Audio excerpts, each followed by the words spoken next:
Thank you. I've got one question which may be most effectively targeted toward Mr. Bouma, but anyone that wants to answer it, please speak up. How can sustainable economic development contribute to conflict prevention and conflict resolution? Sounds like a question for UNDP.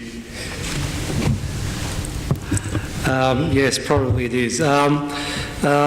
It's an interesting question, and we've actually got an event coming up in 2 weeks' time with DPA on conflict-sensitive development.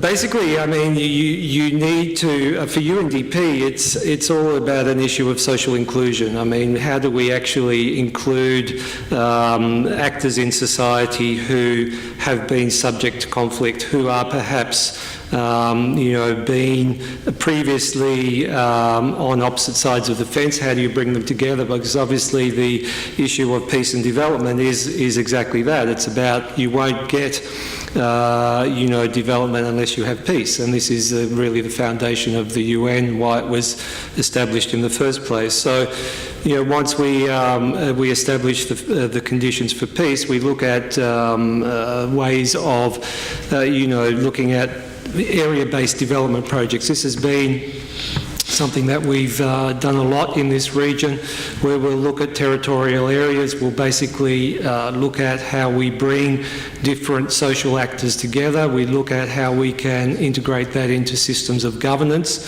and we look at then how we can develop I don't want to call it platforms, but how we develop, specific institutions, and it's really the growth of institutions. For example, in some of the Western Balkan countries, there was a development of community policing structures, which was actually set up to help establish community security and to help hear grievances and to help to establish ways of people who feeling they had grievances for them to be heard in public spaces.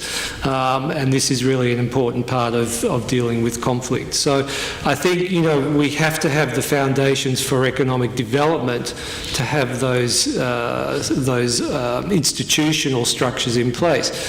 And to have the foundations for development, economic development, you need to have functioning infrastructure, you need to have functioning municipal services, you need to have sound public financial management. So we have to be able to work on a range of fronts. None of this is easy. It's quite complex, and it's very context specific. It will vary from municipality to municipality, but I think working at the local level is really where we have to start.